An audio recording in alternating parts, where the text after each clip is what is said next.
Welcome, everybody, to our groundbreaking episode number 4, where we will be talking about unlocking potential, what makes land a smart investment. This is Rogelio And I'm Jacob Garza, and we'll be hosting this episode for you. Awesome. So let's start from the beginning. Really, what this episode is about is that not all land has real potential, and some lots stay empty for decades, and it's for a reason. Sometimes there's land that seems like it's perfect, it's great, it's viable, and year after year, it remains Stuck. where it is, and it never becomes anything more than basically crop agriculture field. Yes. So don't stay stuck on your land development projects, and just help you out.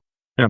So how do you tell if a piece of land is a smart investment? There's a lot of indicators, really. So some of the indicators may be potential investment, as far as there's a lot of growth in an area. You know that there's a hospital being built right next to it. You know that there's some type of Amazon warehouse or some huge investment that's being made in the area. And if you're looking at build residences, homes, multifamily, or any other need for that. Any type of residential project, that may be a great potential location, because there's going to be jobs, there's going to be demand. It also could just be a very boring situation where the city that needs more houses and it's attractive and people want to be living there. It will a good investment. The thing to consider is price, right? Because sometimes there's land that is very, very, very, very cheap compared to the market, and it may be that that's a great investment, or maybe that it's a terrible investment. Yeah. So not always does cheap land translate to good projects, but in a lot of cases, it tends to be the norm that if you can get a land at a good price, that it ends up being a good project. That I want to clarify is that we're experts in land development, doing this for 5 years at this point. Started with a migration project, and that gives me a lot of credibility. Today, we're going to be in a case study to evaluate if land has potential or not, and how to identify some of these that stuck for a long time. Don't allow your projects to the development process or even get approvals. That could be the case. But we'll be jumping into our screen. We're showing the screen. And so we'll do a little role playing here, like we've done on previous episodes. And I am a buyer here, and I like this piece of land. I saw it was a great deal. So I call Primera Land. I call Rogelio. I'm like, hey, Rogelio, this is the one. Jacob for giving us a call and the opportunity, and let's take a look. So we're in the city of Mercedes. Here you can see the outlets. Yeah, that's what I told Rogelio. I was like, look, the outlets are right there. And, people want to live near where there's shopping areas. Awesome. Take a look near mile east. It looks like a property that looks square. And so in order for it to be, you need services. That you need to drain your storm water, have water so that there's water on the residences. Have to your sewer with tanks, or it could be sewer lines, and connected to streets. So look at this property, 2 streets. It's a lot. Yeah, it's perfect. We sewer plant here, so a sewer nearby. If not on the street, maybe we can take it to the plant. Close. There's I can't see it here, but the nice drains here. Going today, this piece of land right here, created by this developer, kind one, which means that this property is a ditch. It's quite. We could just run a storm network into that particular drainage ditch. Mm-hmm. Next one is water. I mean, there's here a new subdivision. There's deemed to be water in this area. I saw that they built. They were building houses right across the street. This is perfect, right? Because it means they have water and they have sewer. They must have everything. And price? How's the price on this property? Fantastic. It makes sense to me. It makes sense to you. It's cheap. Oh, it's awesome. Cheap. Wow. That's how the typical one would on, right? there's things to dig into this, and that's why we recommend and clients to feasibility study. Feasibility study, you're going to find out that it has some issues or not, right? So tell me a little bit about what issues this property may have. So this property is located in farmland, so it needs irrigation. Where are the irrigation lines running through this property? Zoom in a little bit. There's a big irrigation here. There's more, but some irrigation stub-outs. I don't know if that's another one. This property may have some irrigation lines running through the property. Important, they are actually in the 1900s, and people wanted water so that they could irrigate their lands and have crops and have cattle, be able to their agricultural business, where they gave to the irrigation districts. So, like pieces of land or easements. Okay. The irrigation districts around the valley have a blanket easement throughout the properties, most of the properties on developed lands. If there's an irrigation system running through that property, it could be irrigation for the district, have an easement on your property. I believe it runs something like this. Uh-huh. The district holds an easement line. Depends on the size of the each side, or it could be 30 feet on each side, depending on how big that irrigation. If you don't do a proper study, you're not gonna find these you ask Gary to go do a survey, to get the corners, because that's why I don't think that you need so that you can do a business transaction, property transaction. So, I mean, this has a small little corner irrigation line. There's, a couple of lots, but I mean, that's not a big deal. I mean, that's just dollars. I mean, overall on a project this size on 20 acres, 40 acres, that's nice. Okay. So, I mean, aside from that, this is perfect, right? Yeah, all right. Let's continue through the list. So sewer, if the zero, so we're good, and it's nearby. We may need to extend the line because I don't know if the current infrastructure has the proper depth to justify a 3-acre development of a residential home. Okay. And the storm, we already established that this is a ditch, so we can run drainage into that piece of property. Okay, shouldn't be a big deal. Ditch, it shouldn't be that much of a big deal. Mm-hmm. This particular area, the water table tends to be a little higher. And if you run high water table, you need to allocate for additional cost on if you don't consideration that could be quite costly. So, we don't if it's gonna. We just pull the boards out there and figure that out, right? I mean, that's something we can do during the feasibility phase. I'm fine with that. I mean, that's a small risk. We can proceed. It looks like a piece clean of land. We already discussed the irrigation. Because there's a subdivision nearby, and we receive that there's water infrastructure that belongs to the city of. However, the property falls under the jurisdiction of the North Alamo water supply. That's a that from what I've been told that mile 8 that there's a water line right there. It's not that they're called C, and that's water supply corporations and sewer supply corporations and even power supply corporations. The areas of they're going to be providing. In this particular North Alamo is as the water supply corporation to water to this property. So a legal situation where North Alamo water, because you're in their jurisdiction, and the closest water line location is around 2 from this property. Okay, so fascinating. Well, it's something to account for in your investments. Okay, so we're talking millions? It could be.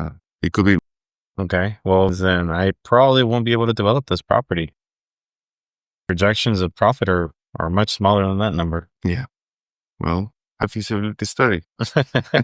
Any other option have on this property specifically? Then could be an interlocal agreement between North Alamo and the city of Mercedes, Okay. where North Alamo Water buys water for this particular from the city of Mercedes, and then an interlocal, they deal between themselves so that you can get access to water. Now, because I've watched your previous episodes, I knew that I needed to do a 3-month feasibility when I put this property under contract. So is that to get this done? No, sir. For an interlocal agreement, you may need 1 year to develop. And it's not. Oh man. So what should I do? Should I get an extension? Should I roll the dice on this? What do I? Mm-hmm. I have the risk of this property for development, which is it could be, could be high, and that could impact the installation of infrastructure. The water line I connect to the water from the city of Mercedes because it belongs to the North Alamo Water Supply, and sewer that may or may not have the correct depth. Okay.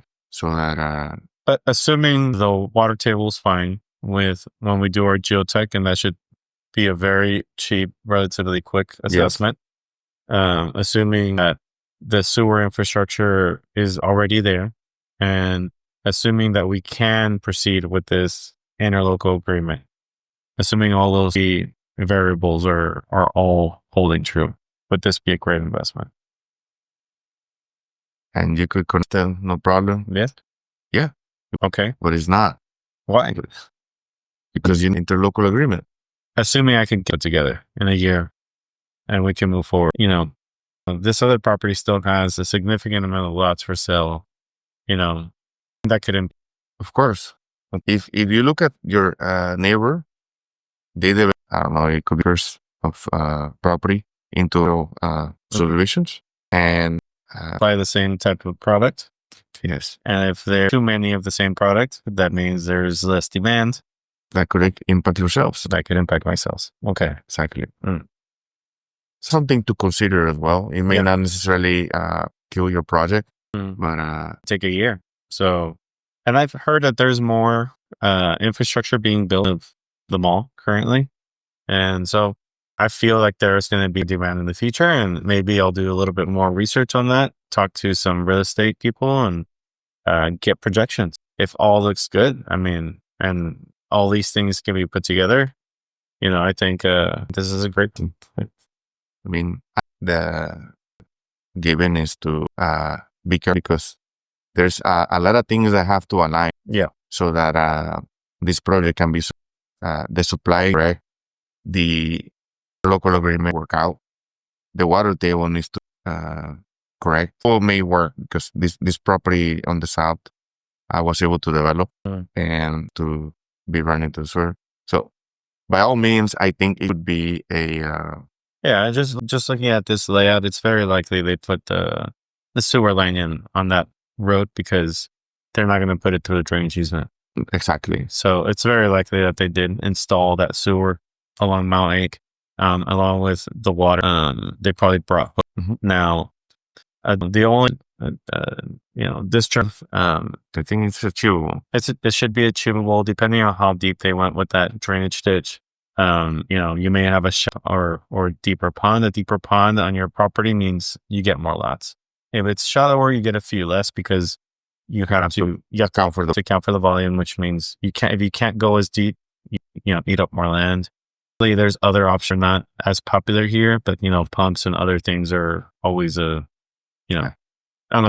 a piece to be viable. And that line, it could be you could lose leave it alone, or it could be realigned. Yeah, you depending on how it's put together, you may even be able to get the property owner on the north, if it's all north, if they are willing to, those rights, you may even be able to abandon the line along your property. So there's many options, but overall, this is an interesting property.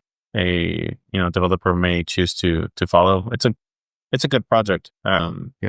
There's potential associated to it, but as long as you acknowledge and you try to resolve those challenges, a great project. Okay. And I mean, there are some, it's because in the past we entertained the idea of this piece of property Mhm. at some contract and purchased by somebody else. It may be they may be doing the study right now or trying to take care of the interlocal agreement. Yes. Um, So we don't know, but Yeah. we, based on the research that we did at the time, that's how we were able for you guys. Now, there are, key points that is, location, demand, if you has no demand, it's those areas. Now, if you have even if it's a smaller, but there is no supply, that's potentially an avenue for you to put in a few, a small, small development, maybe 20 lots, 30 lots, or, you may be in an area, that has hundreds of homes available for sale. And do you really want to invest, millions of dollars in an area where there's hundreds of Too much competition for your product? So it's always good to live of the location that you're wanting to build at. Obviously, we went through some of the very basic needs here, which is water, sewer, discharging a pond, things, you want to consider FEMA, flood power. Is there electricity in the area? Is there gas? We didn't look at gas lines. We didn't present anything on gas lines. I don't believe this property has any, but there's a lot more that goes into studying the properties, but these are all, basic things that are looked at when picking a property. If you're looking for to invest in land, into subdivision, multifamily, reach out to us. We know how to. I would say we're experts doing this in land development, and we can help you out. Some other regulation and zoning, depending on which city you are in, you may or may not be able to do certain things. So, every city entity to have their own regulation, their own ordinances, their own zoning, that enforce. And other cities may have different rules. A very clear, distinct one is Palmview with their acre. Palmhurst with their acre lots. They, even if you wanted to put in a smaller home on a half acre, or even residential, even if you own the land, it's yours. You're paying taxes on it, but you can't do what you want. Ultimately, that's another thing to consider. If you're looking to do high control subdivisions, if you were to just go and buy a piece of land there, you're unfortunately. Lastly, the best quotes that myths that we cheap land is always one's looking for, but cheap land doesn't always mean good land. Sometimes a piece do a lot more than an expensive piece of land that is readily able to be developed, that has sewer, water, drain. If everything is checked off and all you got to do is put in services and infrastructure, it may be a great project comparatively. I have seen projects where the land more than double, and they end up being by the lot than the project that land. That's incredible. I'll put it like seeing land where we could have done deals where the land was basically given to us for free and it was not worth doing the project. Yeah. So even with the land being given to us, it was enough to do the project. Right. That's because of the external infrastructure that needs to be provided and installed. Even free land is too. Yeah. So it's a good deal. No, it's yeah. So don't always focus so much on your, the current value of where things are today. You can see the writing on the wall. You see that Amazon is closing a warehouse. Certain things are happening in your area. Or if you see Amazon's open, you see that they're putting in a new hospital. It's just got announced. It's approved. They're breaking ground and they're bringing in 40,000 foot facility or 200,000 square foot facility of something in your area. That's your demand. It's not only residences, it's going to be businesses, it's going to be restaurants, it's going to be all kinds of things that come along with that type of investment. Mm-hmm. So those are always things to look into. If you're looking to make investments, keep your ear on what are some in the works, because if you wait till they're already come, it's going to be double triple the price. A great investment at that point anymore. Right. Any closing remarks? There's a lot of preparation for a project to be successful. And just reach out that I think in the future. Well, awesome. Thank you guys for joining us for this episode 4. Please feel free to watch our other episodes on YouTube and take a bunch of shorts that are circulating. And, hopefully some of this information helps. And, we'd love to continue working with future clients. Yeah. And if you like content, subscribe and share the podcast with other people that could be in it. And have questions, send them to us. We may put it on. Yeah. If you'd like to collaborate, looking at, if you have some information you'd love to share with, people around, feel free to reach out, and we'd love to have some additional guests on for future podcasts. Thank you. Thank you, guys.